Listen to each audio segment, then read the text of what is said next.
Can somebody confirm you can hear me? Loud and clear. Thank you.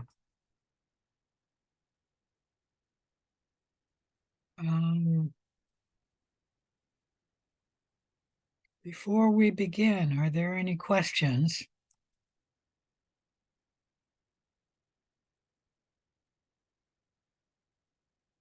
Do you want a cover page on the unknowns report? No, just put your cover information above the text of your article or your paper. Thank you. No problem. Any other questions? All right. I wonder if we should start at the bottom or start at the back. Let's start at the bottom because there'll be more questions on the final from the last stuff we covered. All right, let me share my screen.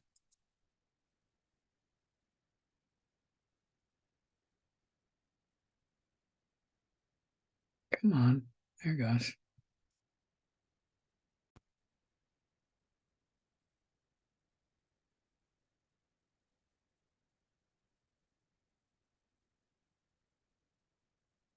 We just Are you gonna post 13 and 14, the lectures? Are they not posted? They No, or at least 14 is not because I just finished it, but is 13 not posted? I didn't see it posted earlier, but I might have been looking in the wrong spot, but I don't think it is. Okay, let me check here briefly. Is that the right one? Yes. Why am I not seeing that?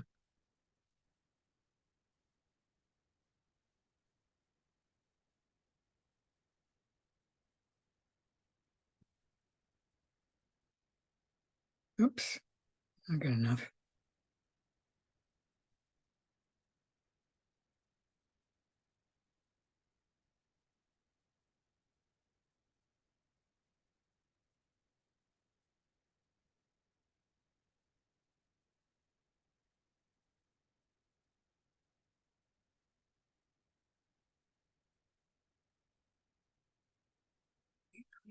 Yeah, it doesn't look like Monday's lecture was posted. So let me put that one up now. And then I know today's isn't posted. I haven't posted it yet. It just finished a little while ago.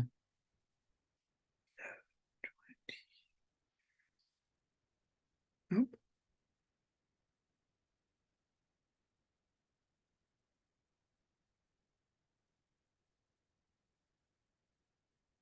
Boy, that looks like I posted it. Let me look again.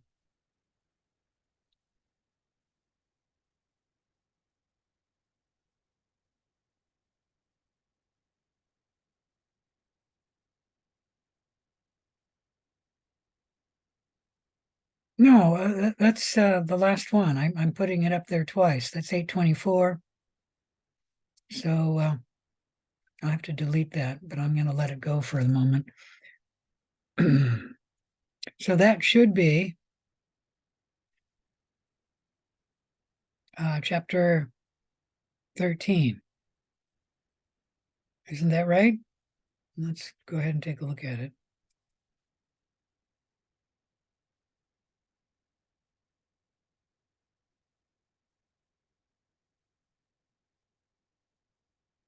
Sorry, I haven't been in here for so long. I don't remember how to get it playing.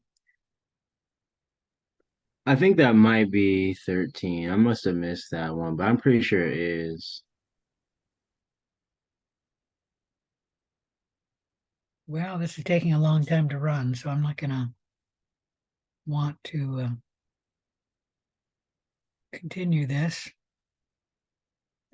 I am uploading it, so that might be why the problem is. Let's Based on the date, that was Thursday's lecture.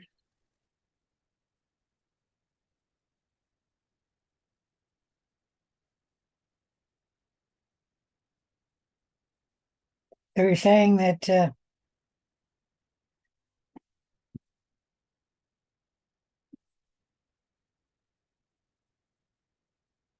today's Tuesday, so that would have been our last lecture.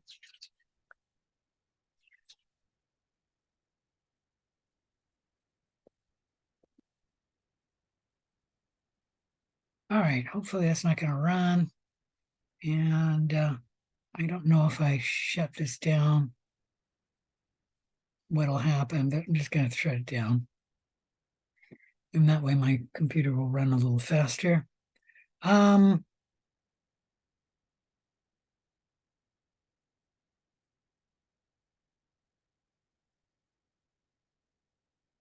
So I'm going to begin at the back and then work our way to the front. It is true that there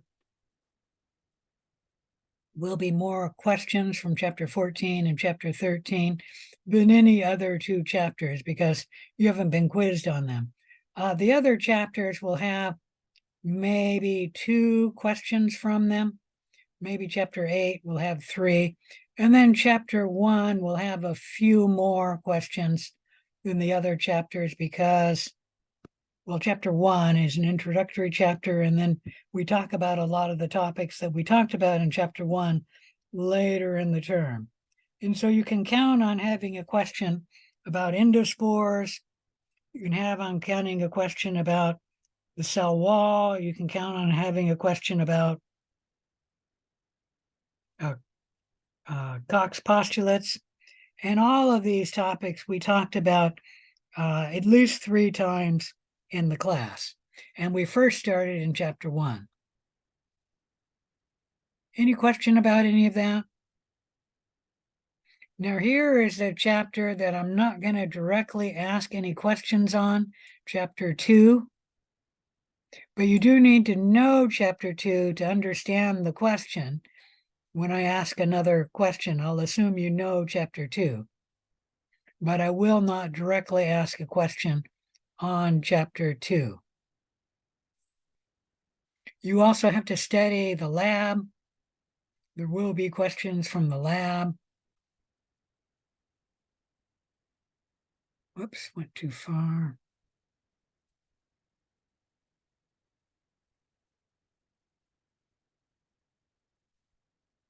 There will not be a lot of questions from the lab because you've been quizzed on all of the labs already.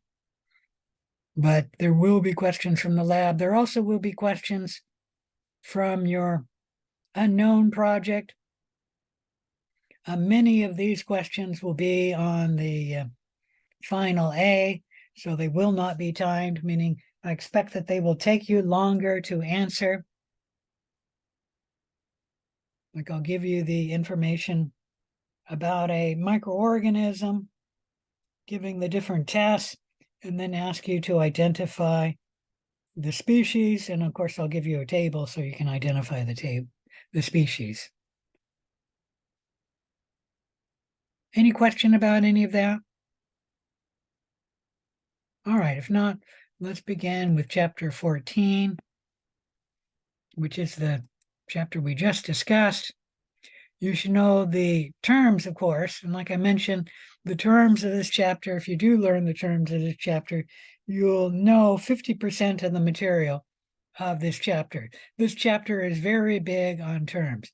You should also understand the relationship of the normal microbiota and the host, understand the disease stages of disease development, and understand about nosocomial infections and how to control them. I'm not going to go through terms in this review, but you should know the terms. You should know that we have a large number of microbes living in and on us. They're not everywhere in the human body, but everywhere on the outside of the body and the internal mucous membranes. Excuse me here. Hopefully you can't see this. I'm trying to get my head out of the view. I'm blowing my nose here. I don't know why, but for some reason I got a runny nose today. The normal microbiota normally colonizes a host and then lives with the host essentially for the lifetime of that host. That's different from the transient microbiota, which may be present for days, weeks, or months, but it does not permanently colonize the host.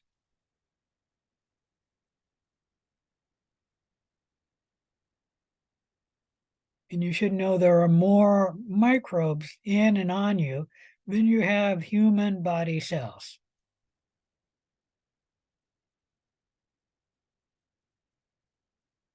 You should know about the concept of microbial antagonism, where two microbes may compete for each other, compete against each other, and your normal microbiota can outcompete a human pathogen and then prevent it from getting established and causing disease.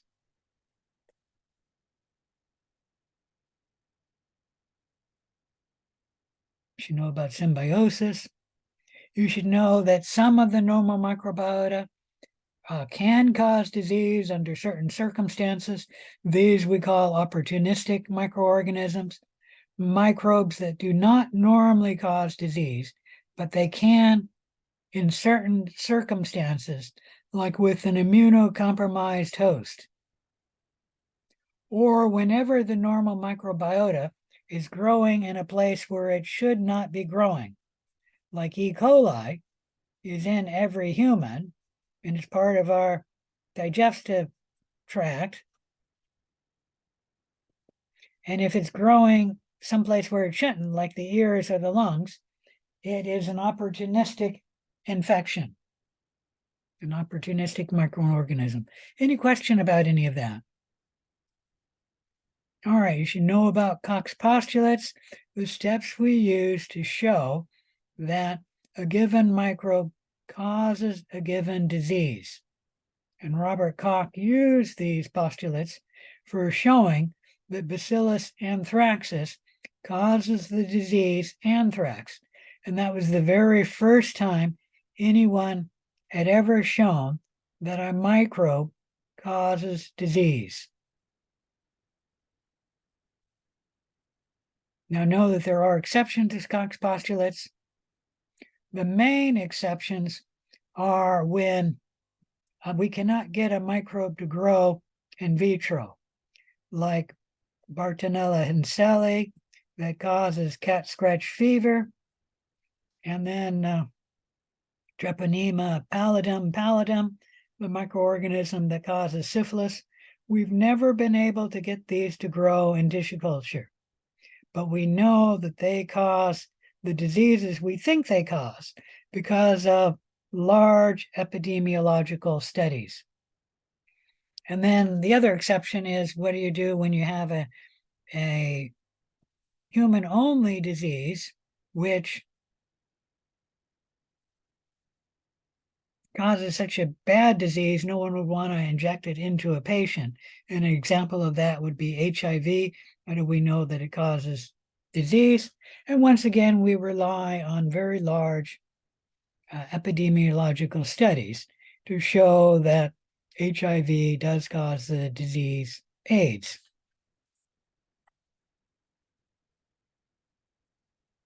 Like I said, I'm not going to go over terms. You should know the terms. I might talk a little bit about this one.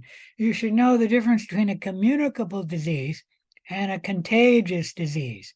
A contagious disease is one that spreads easily from one host to another, like the cold, the flu, COVID-19. A communicable disease is one that can spread from one host to another, but it does not spread easily, like tuberculosis or leprosy. They are communicable, but they are not contagious because they do not easily spread. And then you should know non-communicable diseases are ones that do not normally spread, and something like botulism and tetanus do not normally spread from one host to another.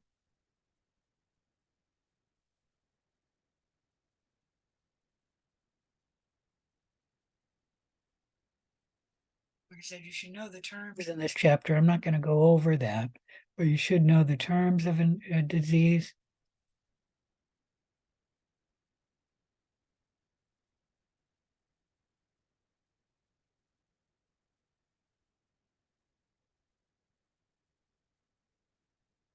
You should know the predisposing factors that make an individual more susceptible to coming down with the disease. You should definitely know the different stages of disease development, starting with the incubation period, the prodromal period, the period of illness, the period of decline, and the period of convalescence. Not every disease has every stage. As far as I know, every disease has an incubation period. Not every disease, surprisingly, has a period of illness. If the disease is asymptomatic, then you will not have a period of illness. And there's no period of decline either. I should mention that whenever I come down with a cold, I try to sleep a lot, and sometimes I can move the cold from the prodromal period to the convalescence period, because when you sleep, you boost your immune system. And if you boost the immune system enough, you can reduce the severity of the disease. You'd also reduce the number of infective agents. And with the human cold, you can do this. You can sleep enough and then drive the prodromal period, the disease in the prodromal period, to the convalescence period. My trouble is I then tend to forget that I have the cold and I don't get enough sleep, and then it comes out of the period of convalescence and then starts either the prodromal period or the period of illness. And I know, oops, I got to get more sleep to suppress this disease. That can work with the human cold. It does not work with the flu. I've definitely tried, and I've never gotten it to work with the flu. So it has to be a fairly mild disease to begin with.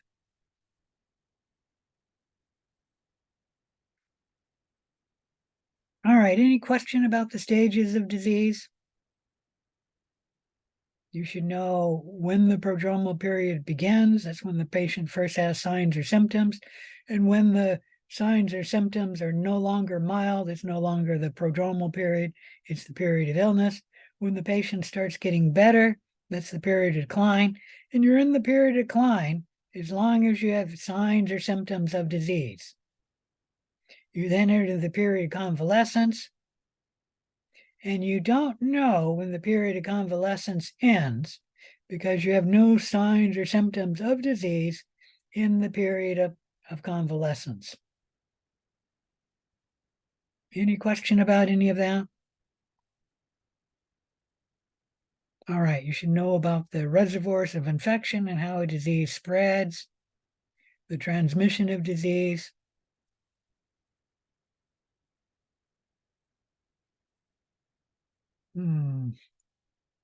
You should know a lot about nosocomial infections.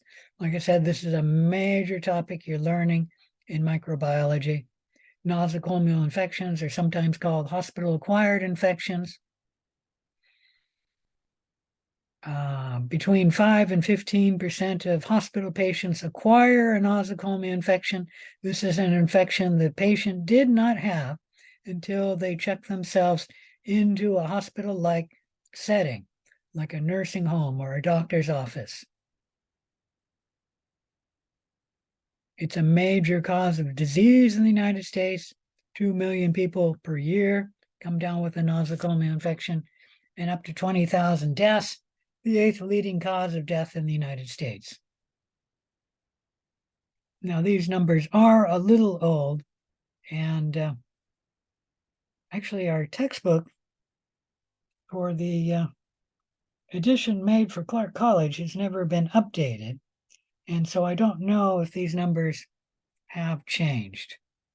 I should go look and see from the Center for Disease Control. I do know that the number of patients who get it have dropped from about 10% now to about 5%. So the hospital and hospital-like settings, healthcare facilities have gotten better at controlling nosocomial infections.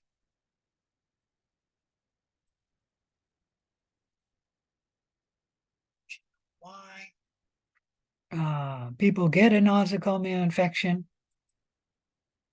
that there are microbes in the hospital, and then the patients coming into the hospital are often compromised more likely to come down with a nosocomial infection.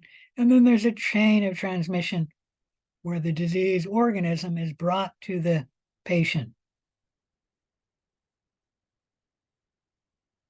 And then you should know how to control nosocomial infections. All right, any questions about chapter 14? If not, let's move on to chapter 13.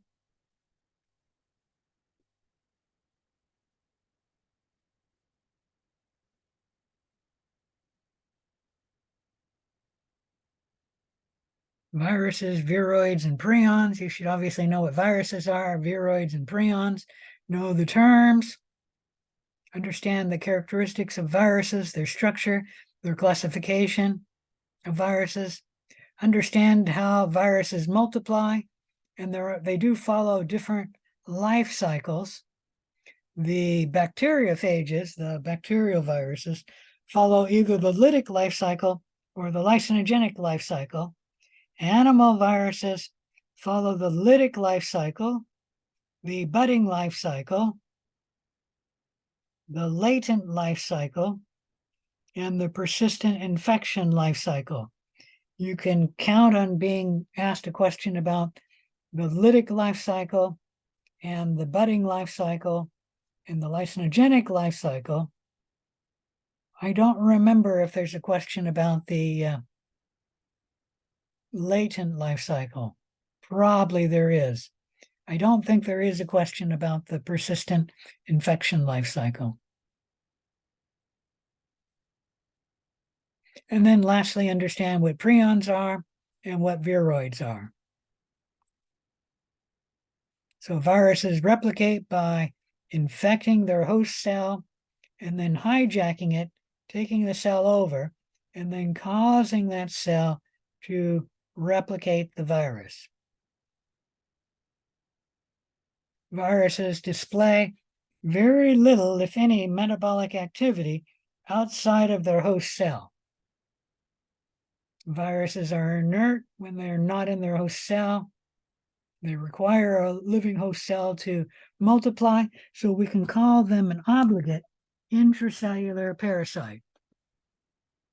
They must live within a host cell. And they use the host cell to replicate, meaning viruses need a lot of the host cell machinery to replicate. Like viruses have no ATP generating mechanism. They do not have any access to amino acid or nucleic acids. And they use other parts of the cell's machinery, like the ribosomes and various enzymes. Viruses either have DNA or RNA for their genome. They never have both. They are always surrounded by a protein coat called the capsid. And then some viruses are surrounded by a lipid envelope, and that's outside of the protein coat. Not all viruses have the envelope. You should know the host range of a virus. It is the cells a virus can attach to and then infect. And the virus has molecules on the virus that bind to molecules on the host cell. The molecules on the virus are called adhesions or ligands. The molecules on the host cell are called receptors. So in order for a virus to bind to a cell, it has to have the proper molecules, and the host cell has to have the proper receptors. Generally, most viruses only replicate in certain cells of one or a few species. Like HIV, only replicates in human T cells, I think macrophages, brain cells, and a few other cells in the body. It does not replicate in most cells in the body. And outside of one chimpanzee, HIV does not replicate. And if you're curious, HIV does not cause AIDS. in the chimp. It doesn't destroy the chimpanzee's immune system. You should know that viruses are much smaller than prokaryotic cells. I should say in general, the very largest virus does approach the size of the smallest prokaryotic cell.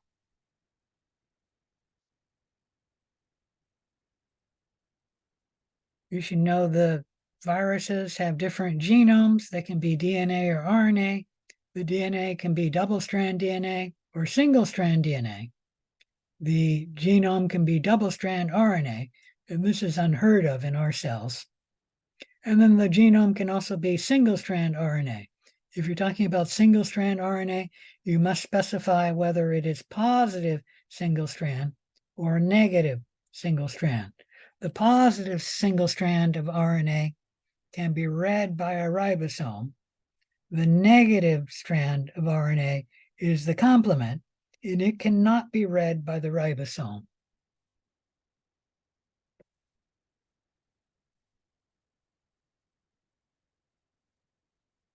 All right, you should know the capsids, the protein coat of the virus, composed of capsomeres. A virus may have one or more different proteins in its capsid. Like this virus only has one protein in it. Let me go to another virus. This virus has several proteins in its capsid. There would be one for the head, at least two for the sheath, one for the tail, the base plate, probably one for the pin, and then one for the tail fiber. At least 1, 2, 3, 4, at least 5 different proteins in the capsid of this virus.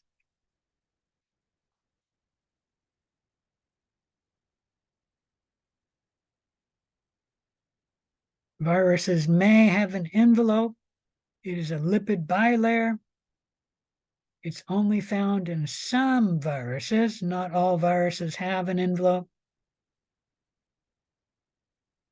If the virus has an envelope, it usually has spikes, which are glycoprotein spikes. The spikes are important for the virus because they are the molecules furthest out on the virus. So these spikes serve as the attachment molecules for the virus to bind to the host cell receptors. And then the spikes, being the furthest molecules out, also serve as the antigens that the host immune system responds to when the host is infected with the virus. Any question about any of that? You should know that viruses come in 3 basic shapes: a helicovirus, a polyhedral virus, and then a complex virus. And a complex virus can take on essentially any shape.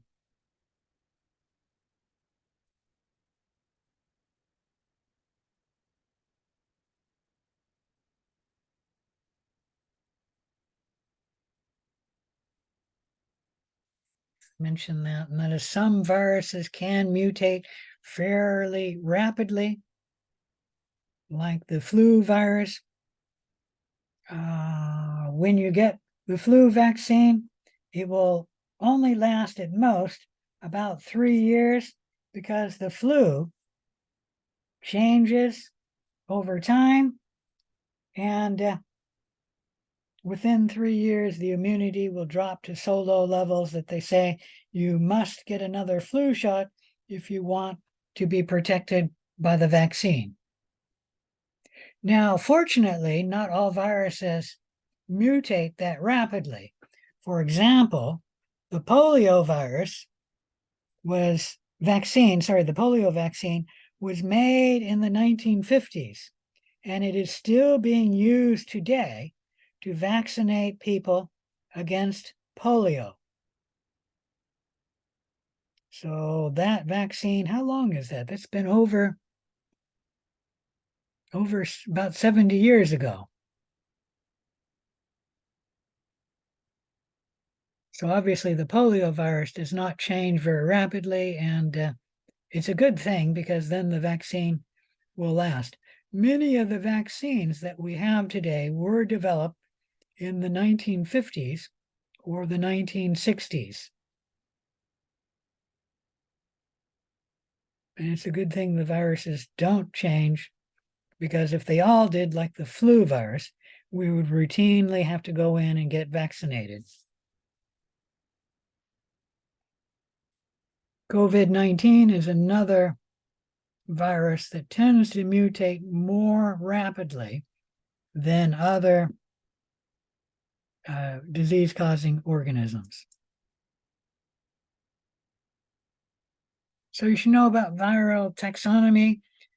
We separate viruses into family. We can group them into, what's above a family? Is that an order?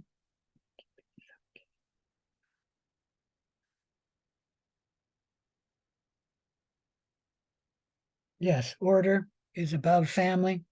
So most viruses can be grouped into an order, but higher than that, we cannot group viruses because we just don't understand the evolution of viruses. The reason for that is viruses have a very small genome. They tend to replicate quickly to adapt to their host. And so to try and follow viral evolution is just too difficult. And so we don't have them grouped higher than most viruses, higher than an order. There are a few higher than an order, but most are not. It is true we can group them into the kingdom they infect. And we do group them into animal viruses and bacterial viruses, which are the kingdom that the virus infects. So we do group them into that. And then order, but mostly we group them into family. A family name will end in viridae. And then under that, a genus. The genus name of the virus ends in virus. The viral species has English common names to name the virus species. And then there's subspecies, which are designated by a number. And subspecies are very important for a virus. A subspecies is like a race of people. The subspecies is very different because one variant or subspecies of the polio virus causes the disease polio. Another variant of or subspecies of polio we use as a vaccine to prevent from getting polio. Any questions about any of that? So no viral taxonomy. You should know the lytic life cycle and the lysogenic life cycle. The lytic life cycle, the virus will lyse the cell. In the lysogenic life cycle, the host cell remains alive for as long as the virus stays in the lysogenic life cycle.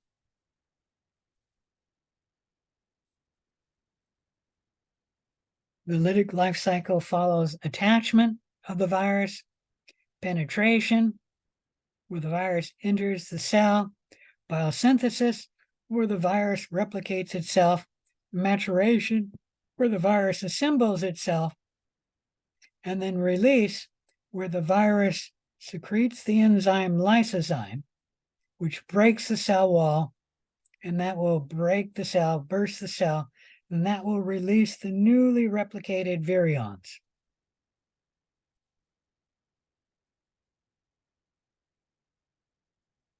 Burst time and burst size are two terms you should know for a lytic life cycle. The lysogenic virus happens when a lysogenic virus enters the host cell, and it must immediately determine, will the virus enter the lytic life cycle, which I just discussed, or will it remain in the lysogenic life cycle? If it enters the lysogenic life cycle, the virus genome actually integrates into the host cell's chromosome. We call that a prophage. Now, whenever the virus replicates, it's only when the host cell replicates. This can go on for many cell divisions. Sometime later, the virus will be excised from the host chromosome, and then the virus will enter the lytic life cycle. What causes the virus to leave the lysogenic life cycle and enter the lytic life cycle is not well understood. And they've been studying that for now close to 100 years.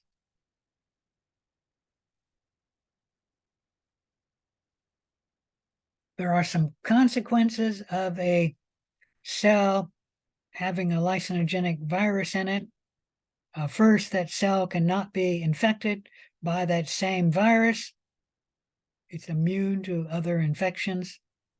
And then second, the host cell obtains the genome of the virus and can express those genes, and that can change the phenotype of this cell. An example is Corynebacterium diphtherium only produces the diphtherium toxin when the bacteria is infected with a lysogenic phage, a bacteriophage. Any questions about any of that? All right, animal viruses follow the same similar multiplication strategy. Obviously, their release can be different because they can follow a different life cycle. There is one difference you should know, that animal viruses can replicate in the nucleus or they can replicate in the cytoplasm. A bacterial virus can only replicate in the cytoplasm because that's all there is. Generally, a DNA virus replicates in the nucleus. We're talking about an animal virus. A DNA animal virus generally replicates in the nucleus, and then an RNA animal virus generally replicates in the cytoplasm, although you should know one exception, and that is a retrovirus is an RNA virus, and it does not replicate in the cytoplasm, it replicates in the nucleus.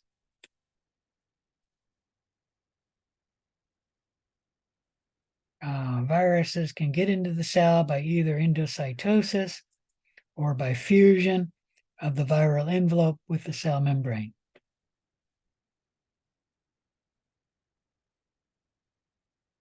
Animal viruses can engage in the lytic life cycle, in which case it's very similar to what we discussed with bacteriophages.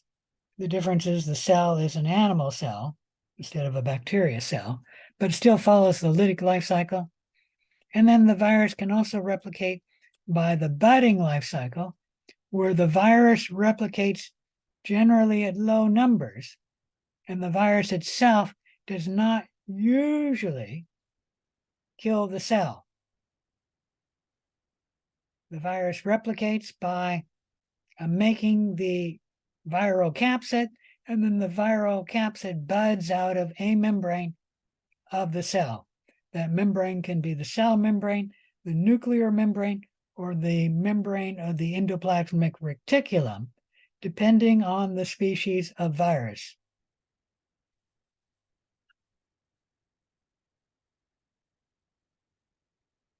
You don't need to know the DNA viruses or the RNA viruses. You should know we don't call it a prophage when the viral genome integrates into the host cell chromosome of an animal virus. We call it a provirus. We call it a prophage if it's integrating into the bacteria chromosome.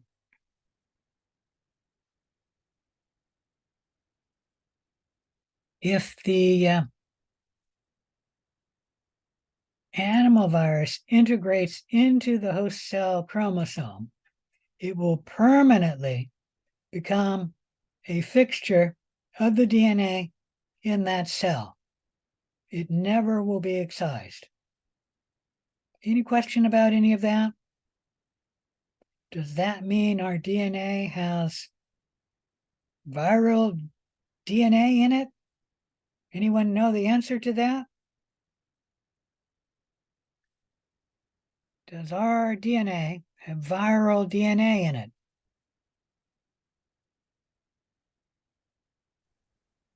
Yes. Is that a yes? Yes, that was a yes. Yeah. The answer is yes. Our DNA, human DNA, does have viral DNA in it. Fortunately, in the genome of the human population, meaning in the germ cells, there are like 5 or 6 viruses in our genome, but they are all defective viruses, meaning they do not undergo viral replication. They do not recombine and form viruses, whatever. There are defective viral genes in our genome. And it's like 5 or 6 viruses in the human genome. And it's a good thing that they are defective. If we look at the mouse genome, they have at least one retrovirus, which is in the mouse genome. And this virus actually causes mammary tumors in mice. And then the mother, when the mother has babies, passes, or maybe the father, I don't know which, maybe it's both, I don't know, passes the retrovirus to the baby mice. And then the mice will get retrovirus, which will start budding and can then later give the mouse mammary tumors. So in mice, it's a active virus that's actually passed in the genome of the mice. In the human genome, we do have viral genes passed in the human genome, but fortunately, these viruses are defective. So they do not replicate, and as far as we know, they don't really do anything. Any question about any of that? Now that's talking about the germline cells. It's possible that a virus could infect your nose and insert DNA in it, and then that DNA will be in the nose cell for the lifetime of that nose cell. But who cares? Because that the DNA in that nose cell will never be passed on to your offspring. So it's never going to affect the human population. So that may happen, but like I said, who cares? In the human genome, it's only happened like 5 or 6 times, and fortunately, the virus is defective and does not replicate. Some people even argue that the virus may have helped make humans evolve.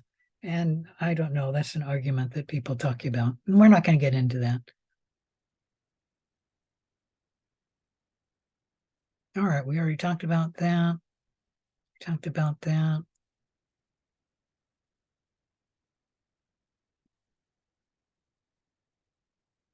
You should know that the negative strand of a virus cannot be translated into protein.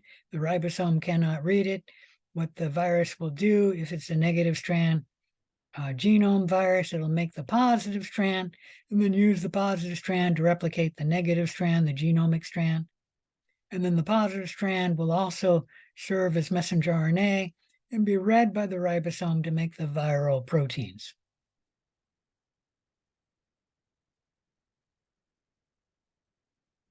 All right, let's briefly talk about retroviruses. 3 examples being HIV-1, HIV-2, and then feline leukemia virus. They contain the enzyme reverse transcriptase, which makes DNA from RNA.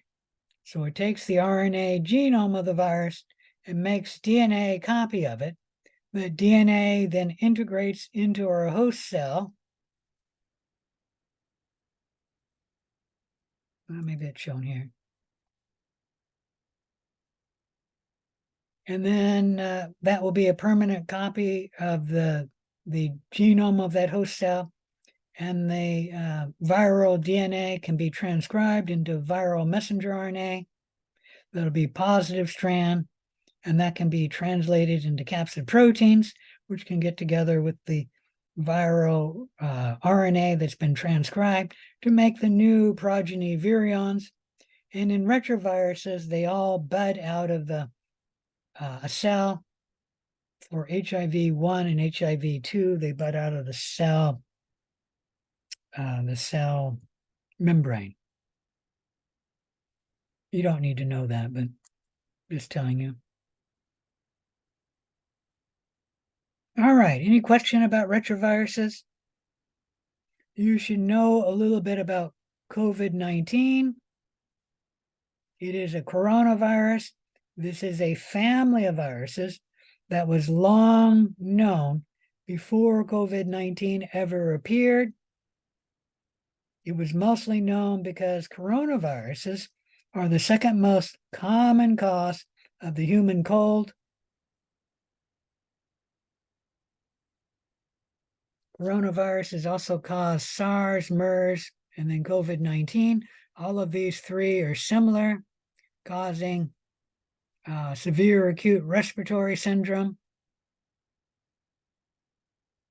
which can be fatal.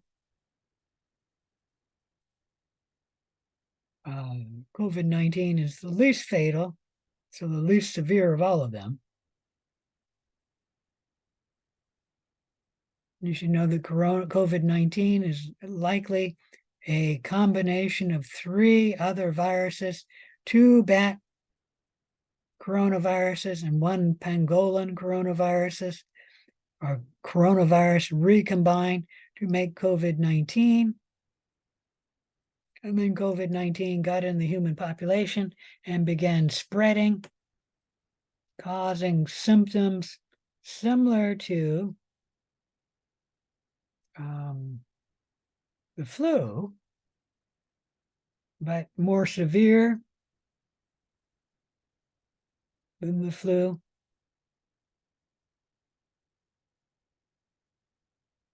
All right, any questions about COVID-19? You should know that some viruses can appear to cause human cancers. How that happens is the virus can integrate into our DNA, mucking up the DNA, therefore leading to the development of cancer. The second way a virus can cause cancer is the virus can carry an oncogene. This is a mutated normal gene involved in cellular growth, and the oncogene causes the cell to grow uncontrollably. You should know about latent viral infections, the best example being the chickenpox virus goes latent and then can come out later, causing shingles.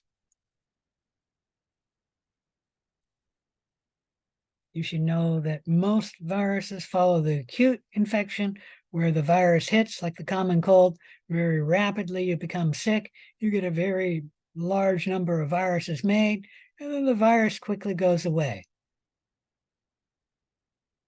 You can have a latent infection, in which case the virus in chickenpox follows the acute infection, then is gone. It's hiding out in the ganglia of a human nerve cell, and many years later, usually it doesn't have to be, it could be just a few weeks later, but later, the virus will then begin the budding life cycle, come out of latency, and we call the latent infection. And that would cause shingles in the case of chickenpox. You can also have a persistent viral infection where the virus lasts for a long time.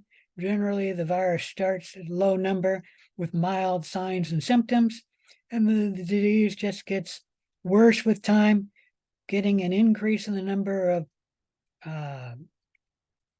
pathogens and an increase of signs and symptoms.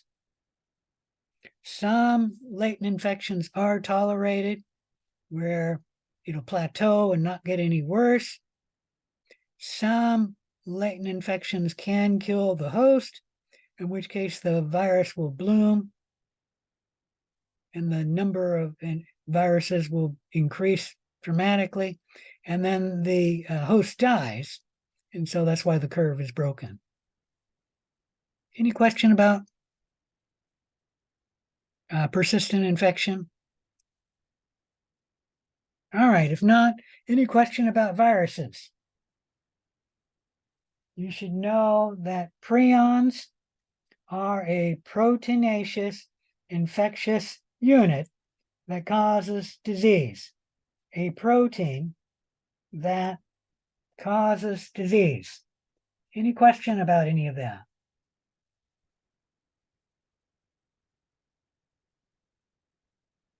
Prions tend to cause spongiform encephalopathy, where there will be vacuoles developing in the brain. I have no idea why that came up. Let me close that.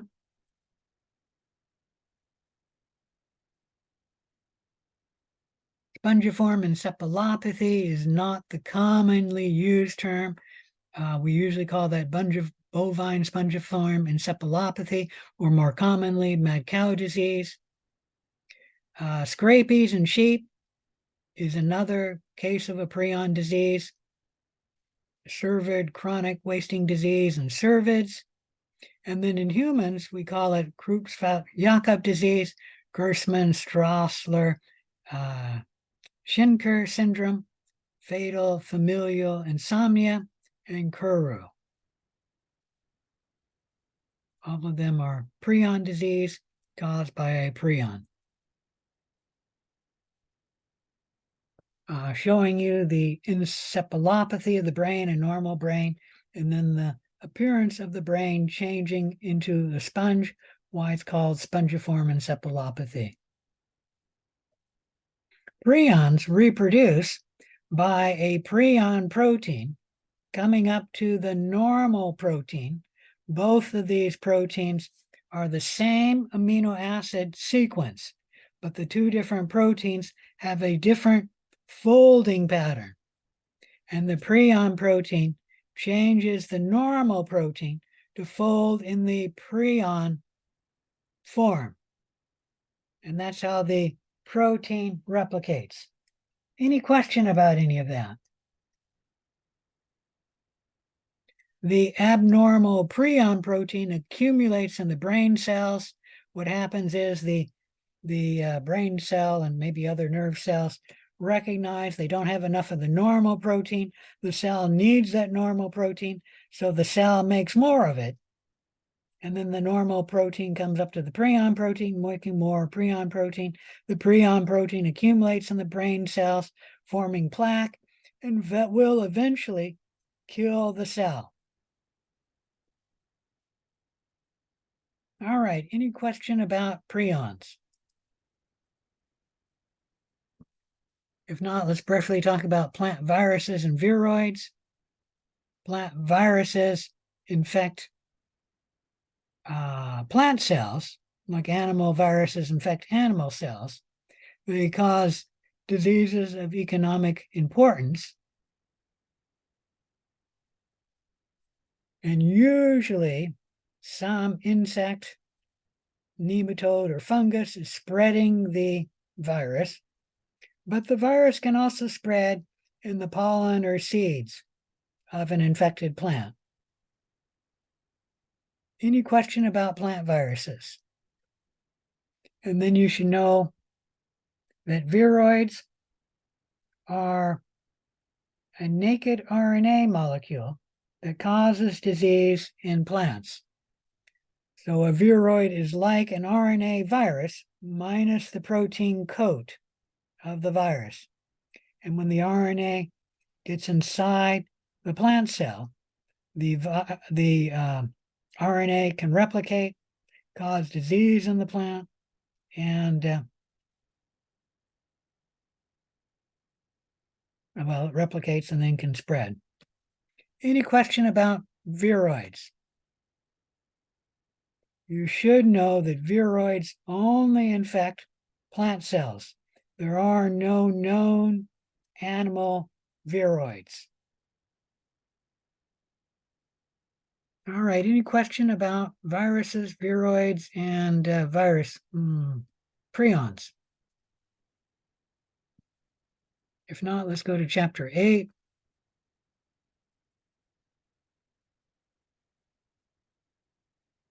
You should know the terms of this lesson. You should be able to describe DNA replication, RNA transcription, and protein translation. And then lastly, you should understand the different types of mutation.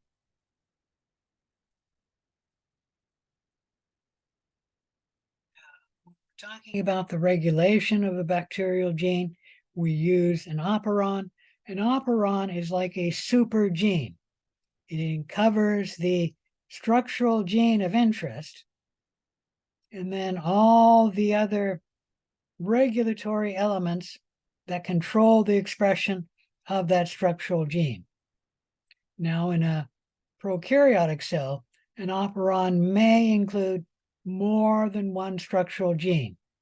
In a eukaryotic cell, a operon will only include one structural gene. Any question about any of that?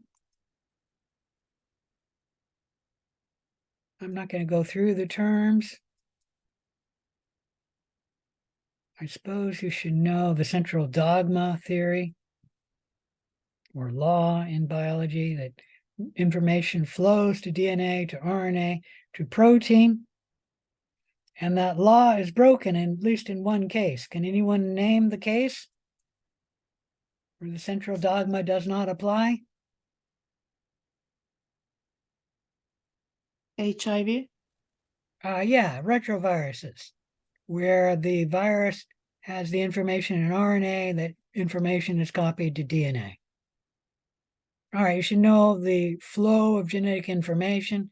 It can happen within a cell, where information flows from DNA to RNA to protein. It can flow between generations of cell, where the DNA in one cell can move into the information in two daughter cells. And then you should know the flow of genetic information can happen between generations of cells, where the DNA in one cell can leave that cell and then enter another cell called the recombinant cell.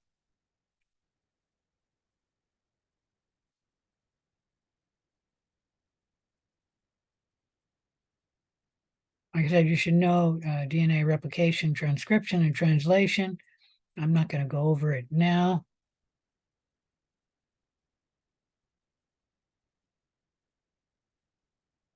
No, I probably won't ask about that.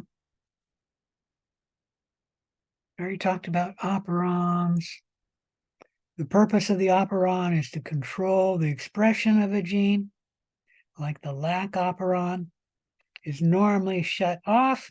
The Z gene, which encodes the enzyme lactase, is normally shut off. And that's because E. coli and most prokaryotes will not be around the sugar lactose. So they normally shut this gene off. However, and how they shut that off is there's another gene which makes a repressor protein which binds to the operator. However, when the sugar lactose is around, the allolactose, the isomer of lactose, is around, and then allolactose can bind to the repressor protein and inactivate it, and that will allow the expression of the lac operon, meaning the Z gene for lactose, beta-galactosidase is lactase, will be then transcribed. All right, you should know mutations, the different types of mutation. There can be a base substitution, which can be a silent mutation, a missense mutation, or a nonsense mutation. There can be a frame shift mutation, and there can be a macro mutation. Please understand that macro mutation is a concept not discussed in your textbook. It's where an entire region of a chromosome is either added or deleted. So it involves a large amount of genes, and it could include an entire chromosome like Down syndrome.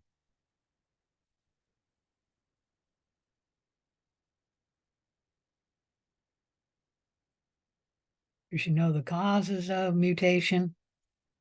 Can be either spontaneous or a mutagen can cause the mutation. If it is caused by a mutagen, there's radiation and there are chemical mutagens.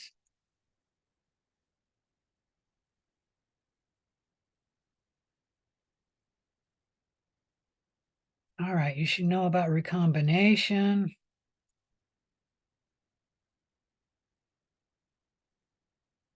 You should know about transformation, conjugation, and transduction. You should know about plasmids and transposons. Any questions about chapter 8?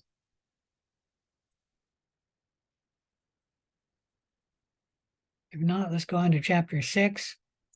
You know, we don't cover chapter 7 in the summer. I give you guys a break. Everything's truncated and it's harder to teach as well as to learn microbiology. So I don't cover chapter 7 in the summer. I think there might have been a worksheet on chapter 7. I don't remember. But if there was, it would have been extra credit. All right, let's talk about chapter 6. Know the terms of chapter 6. Understand the difference between a reproductive spore and an endospore. Understand the various requirements for growth. Understand the 4 phases of growth and be able to compare the different methods for measuring microbial growth. So microbes have physical requirements to grow and chemical requirements to grow. All organisms grow at a specific temperature, a minimum, maximum, and an optimal growth temperature. We have psychrophiles, organisms that grow at cold temperature, psychotrophs, organisms that grow around room temperature, mesophiles, organisms that grow around 37 degrees. All human pathogens are mesophiles. Thermophiles, they grow best around 60 degrees. And then hypothermophiles, they grow best around 95 degrees centigrade, or Celsius, sorry. And do know that 100 degrees Celsius is the temperature of boiling water at standard atmospheric, what do you call that? Standard atmospheric pressure, whatever. I don't think I talk about food spoilage. You should know what an acidophile is and how microbes require a specific osmotic pressure in order to grow. If there's too high salt, the microbe will lose water in interplasmolysis. That will tend to kill the cell. If the microbe is put in a hypotonic solution, meaning where there's lots of water around and the microbe has a cell wall, the cell wall will protect the microbe from bursting. But if the cell wall is damaged, like with penicillin G, or damaged by some other reason, the water will continue moving into the cell, killing the cell. You know what a halophile is? Organisms do require carbon, a carbon source, and a nitrogen source, a sulfur source, and a phosphorus source. Organisms do require trace elements. They usually get that from their environment. Even people, we get trace elements from the food we eat and the liquids we drink. Very rarely would we get trace elements like in a vitamin supplement, but you could get it that way too. And I guess that's sort of the food we eat. Organic growth factors would be something that an organism may require in order to grow, like Streptococcus pyogenes requires organic growth factors to grow, and that's why it will not grow on a general purpose media. It will grow if you put blood in the media and then grow it on a blood agar plate. because the Streptococcus pyogenes can lyse the blood, releasing those growth factors for the bacteria.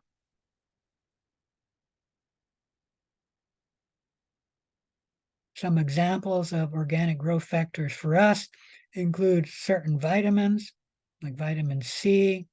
Any vitamin we cannot make ourselves is an organic growth factor. Essential amino acids and essential fatty acids. Those would be growth factors that we must obtain from our diet. Like lysine is an amino acid that we cannot make, so we must obtain it from our diet. Any question about any of that? All right, oxygen is a toxic substance. There are 4 toxic oxygen metabolites, meaning a oxygen derivative. The first is singlet oxygen. The second, superoxide free radical. A free radical is a molecule that has an extra electron and it's unstable. It tends to bump into other molecules and then grab an electron from them. And that, if that happens to DNA, it will mutate the DNA. Our cell can use superoxide dismutase or SOD to remove the superoxide free radical. It does create hydrogen peroxide, but our cells have catalase to deal with hydrogen peroxide. And then peroxide anions is a problem for our cells, another toxic substance. One example of that would be hydrogen peroxide. And as I mentioned, our cells have catalase to convert hydrogen peroxide to water and oxygen. We also have, or not we have, but bacteria also have the enzyme peroxidase, which does something similar, converting hydrogen peroxide to water. The 4th toxic form of oxygen is a hydroxyl radical. Antioxidants can remove this and other free radicals. Anyways, a hydroxyl radical is the 4th toxic metabolite of oxygen. Microbes do have an oxygen requirement, and you can find that by growing the microbe in a thioglycolate tube. And where the microbe grows in the tube tells you what the oxygen requirement is. And there are 5 of them. So you should know the different types of media, what media provide to the source, to the cell. And we have different types of media. You should know the different types of media. You should know how to streak for colony isolation, and that if you want to have a pure culture, you want to take the cells and pass them through 2 colony isolating events. Even then, you're not guaranteed that you'll have a pure culture, but you'll have over 95% of your cultures to be pure. All right, you should know how microbes grow: binary fission, budding, and reproductive spores. You should know about the generation time. You should know about the different phases of bacterial growth, which actually almost all populations follow this growth curve, where there will initially be a lag phase, where the microorganisms are metabolically active, getting ready to grow in the new environment, and then they enter exponential growth. The population then enters a stationary phase, and then the population enters the death or decline phase. And you should know why the population is doing what it's doing. For example, in the stationary phase, the number of cells growing is equal to the number of cells dying. So the population number stays the same.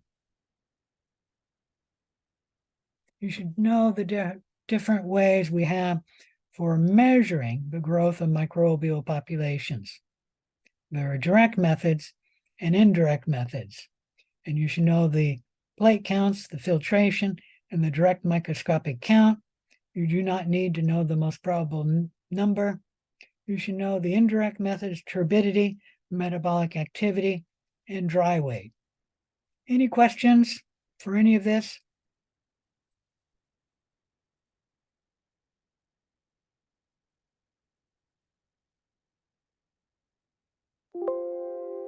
All right, that's it for chapter 6. Let's move on to chapter 5.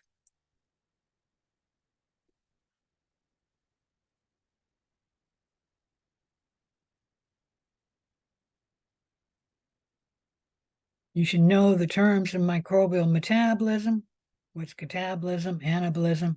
What is the activation energy? What is an enzyme? What's an active site of an enzyme? What is competitive inhibition, non-competitive inhibition, or allosteric inhibition? What is a redox reaction? What is a photoautotroph, a photoheterotroph, a chemoautotroph, and a chemoheterotroph? I believe I do have one question where I give you what a microbe requires to grow, and then ask, is it a photoautotroph, a photoheterotroph, a chemoautotroph, or a chemoheterotroph? You should know about aerobic respiration and fermentation. And then lastly, you should understand cyclic photosynthesis. Any question about any of that? All right, I guess I should add, you should know what feedback inhibition is. I'm not going to go through aerobic respiration, but I can guarantee you there's a question on aerobic respiration on the final. Any questions about chapter 5? I'm just looking through to see.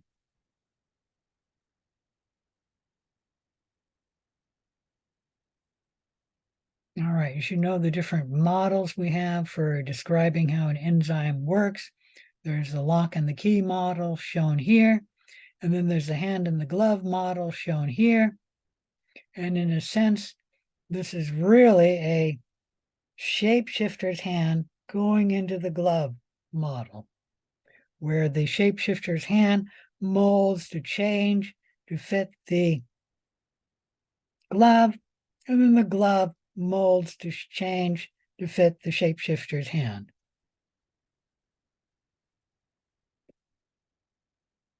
You should know what factors can influence enzyme activity, what factors can change an enzyme, and what's the word? Sorry, I just lost it.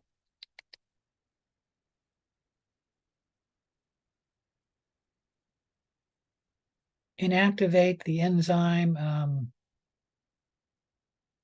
denature, that's the word I'm looking for. What factors can denature an enzyme?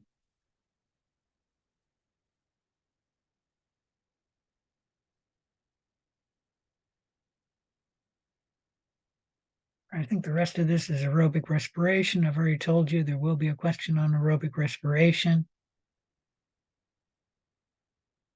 You should know how anaerobic respiration differs from aerobic respiration.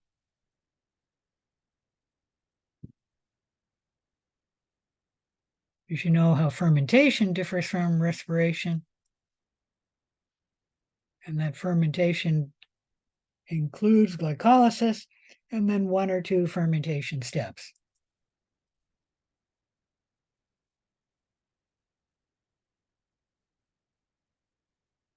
And then lastly, you should know about cyclic photophosphorylation or cyclic photosynthesis, where the cell uses light to make ATP. Any question about any of that?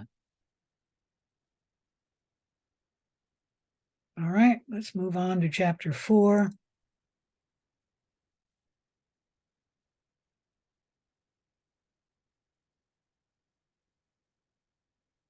You should know the terms of this chapter, and then you should know the functional anatomy of prokaryotic cells. I'm not going to ask you anything about eukaryotic cells, except maybe the endosymbiotic theory. So you should also know the endosymbiotic theory, which is the theory to explain where eukaryotic cells obtain their mitochondria and their chloroplasts. You should also know how gram-positive and gram-negative cell walls differ, and how that differences gives rise to the difference in the gram stain. And then lastly, you should know about taxus and bacteria. Any questions about this chapter? I might ask you a question about the different shapes that cells can get.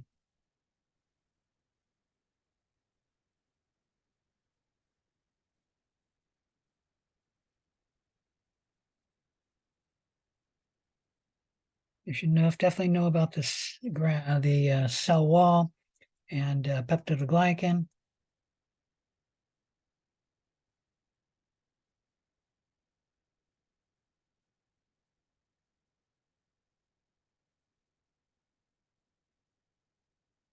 Oh, you should also know about endospores, and that they are not a reproductive strategy, they are a survival strategy.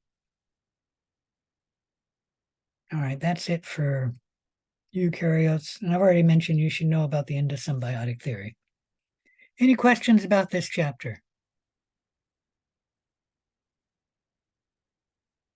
If not, let's move on to chapter 3.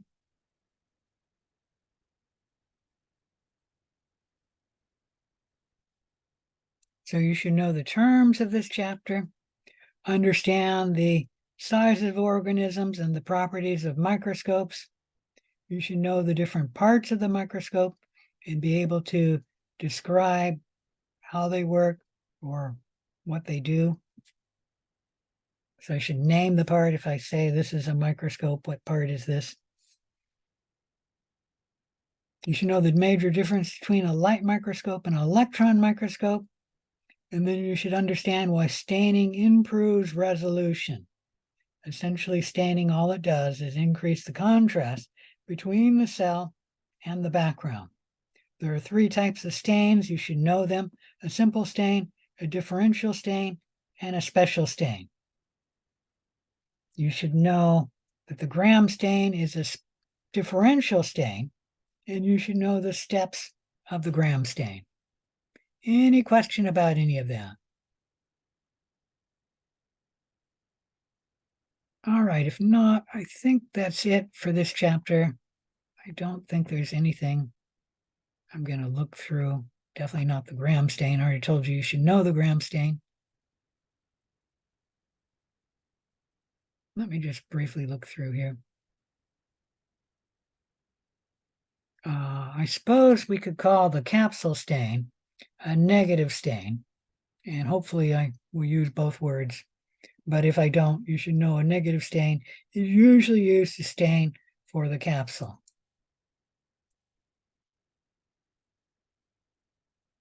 You should also know that a bacterial smear making a bacterial smear does not involve staining the cell.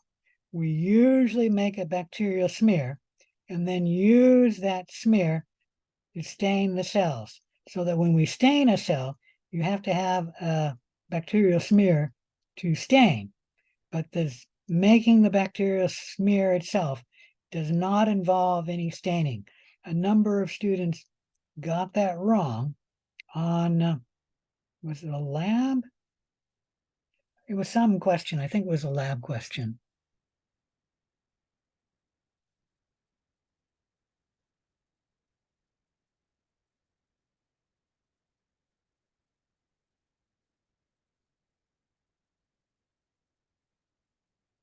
All right, I think I'm done with this chapter. Let's move on to chapter 2.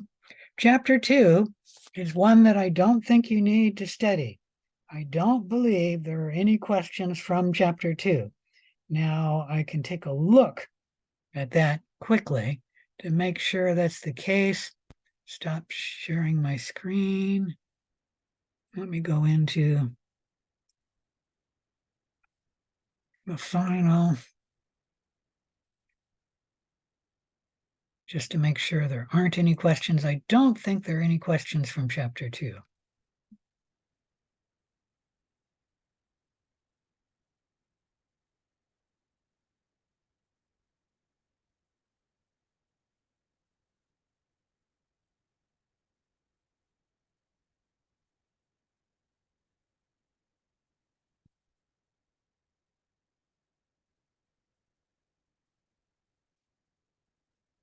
I'm looking through the questions just to make sure that's the case. I can tell you while I'm doing this that you really should know chapter 1, because chapter 1 does cover the history of microbiology. And can anyone answer, do I like the history of microbiology? Yes, you love it. Yes, I love it. So I tend to ask a few more questions from chapter 1 because I ask questions about the history of microbiology.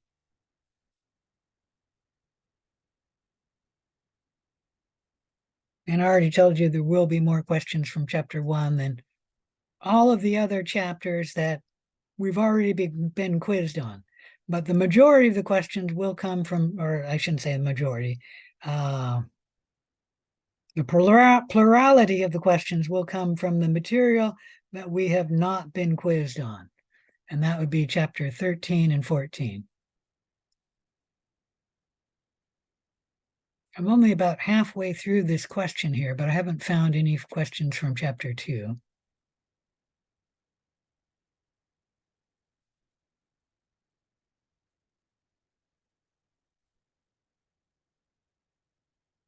So just give me another few minutes. Nosocomial infections. I already told you that's going to be on the exam.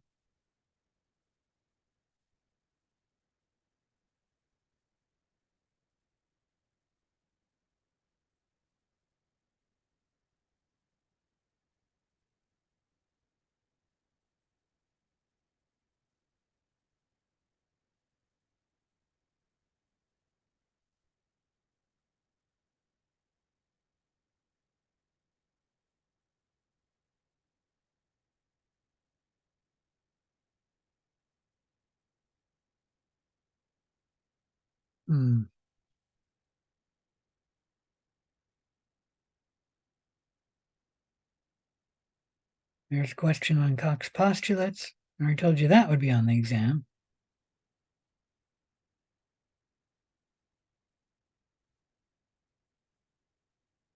Almost done here. Yeah, there's no questions to chapter 2, so you do not need to study chapter 2. Now let me get out of this quiz. Get back to the class, and then I'll share my screen again.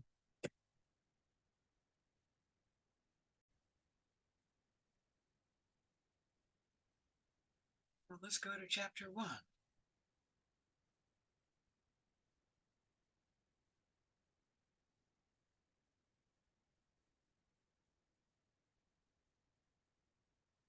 Obviously, you should know the terms.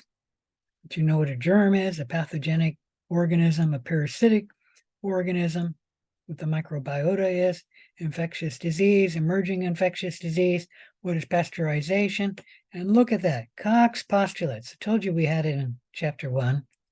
And then a brief history of microbiology, and then be able to explain the importance of microbes. For example, microbes are extremely important in the running of the nitrogen cycle. Every step with a red arrow, this step of the nitrogen cycle happens because of microorganisms. You should know that about 2.7 to 1.8 billion years ago, microorganisms evolved and started secreting oxygen, bringing oxygen into the Earth's atmosphere. This is not when microorganisms first evolved. It's when they first evolved to create oxygen. And that put oxygen into the Earth's atmosphere for the first time.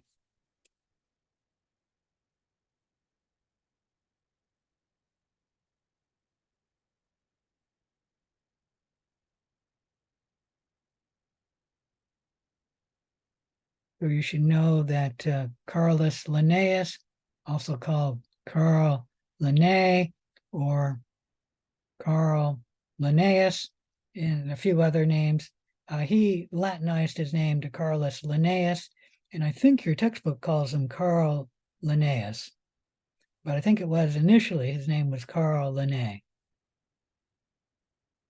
He studied the system of scientific nomenclature, grouping organisms into groups. We don't use his grouping anymore. He grouped everything into animals and plants. We group things into the 5 domains, the 3 domains, and then the 6 kingdoms. But we do use his naming nomenclature, the scientific naming nomenclature, also called the binomial nomenclature, where every organism has 2 names, a genus name and a specific epithet. And to name the species, you must give the genus and the specific epithet. And you should know how the naming system is named, meaning the first genus name is capitalized, the specific epithet is lowercase, things like that. All right, you should know the 3 domain system of life. And surprisingly, some people got this wrong, but the domain is defined on the genetic data. What we do is you just sequence an organism's DNA, and then the sequence of DNA will tell us which domain the organism belongs to. This means there is no argument about which domain an organism goes into. There's also no discussion, no disagreement. Everyone agrees. You just sequence the DNA, and whichever the DNA sequence is similar to, it belongs in that domain. That differs from the kingdom, which is not defined, and people argue about which species belongs in which kingdom. And they also argue about how many kingdoms there are. Okay, and you can divide things underneath the kingdom. Let me see if I can remember this. So after kingdom, there's phyla, class, order, whatever. You can group things into organisms lower than the kingdom. We're not going to discuss them.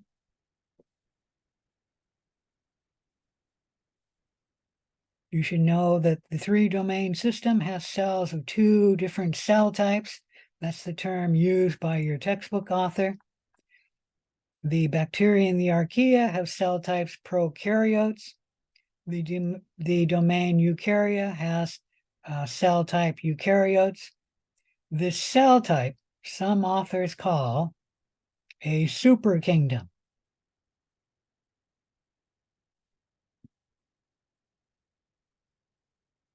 You should know about domain bacteria, domain archaea, although this one I probably won't ask you any questions on because the archaea do not cause any known human diseases.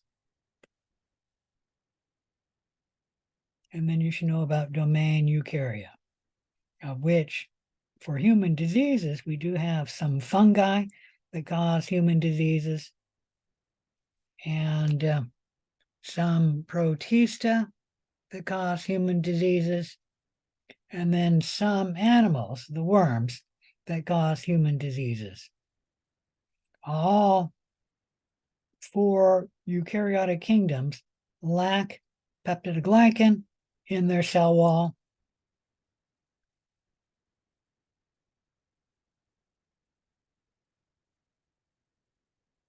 All right, so you should know the brief history of microbiology. You don't need to know the dates except for maybe the very first one, that over 3.5 billion years ago, we have ancestors of the first bacteria, which were the first life on Earth.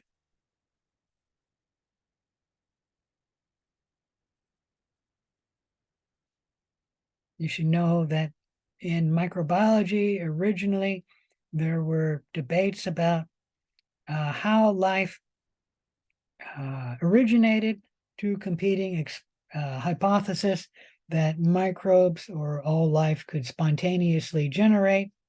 A vital force came in and converted inanimate matter into a living life form. And the other theory is that all life form arises from other life form, and that is called biogenesis. It was never debated that human babies, for example, always arose from two parents, but it was debated for other life forms, including newts, maggots, and obviously microbes.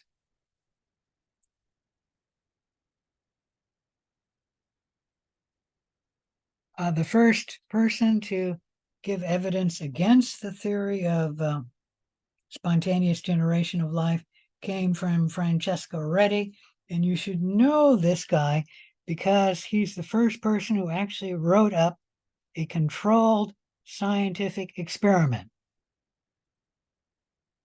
where he took 3 jars, completely sealed them, put meat inside them. There were no maggots in the meat. 3 jars covered with a fine wire net. There were no maggots in those jars. And then 3 open jars, and maggots appeared in the meat, not supporting spontaneous generation. After his evidence, everyone agreed that fairly complex life forms did not spontaneously generate, but people still believe that microbes could spontaneously generate. You should know about Antony van Leeuwenhoek, the first person to ever see microbes, as well as the first person to see bacteria. And the reason why he was the first person is he was the best lens grinder of his day and the best microscope builder. And he saw cells so small that they were not seen for another 100 years. He saw bacteria, shown here.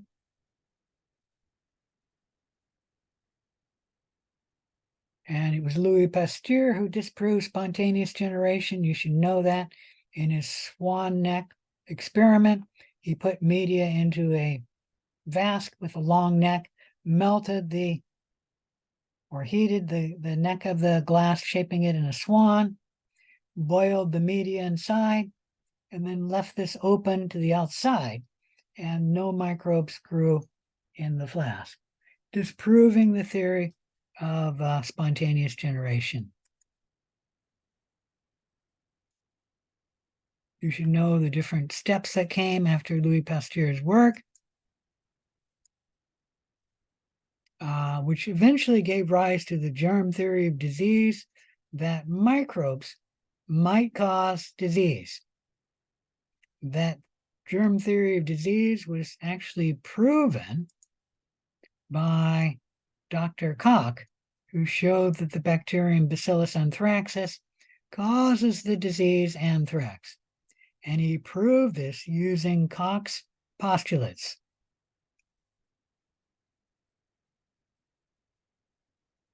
You should know about Alexander Fleming.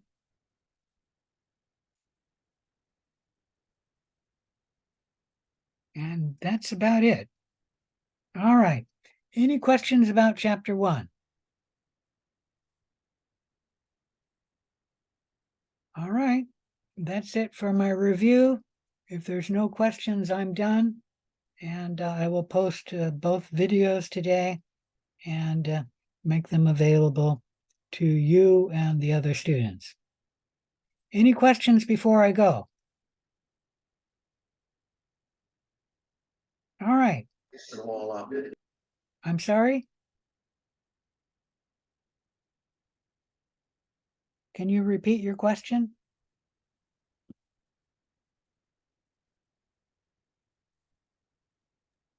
No question. I was just going to say thank you for doing the review.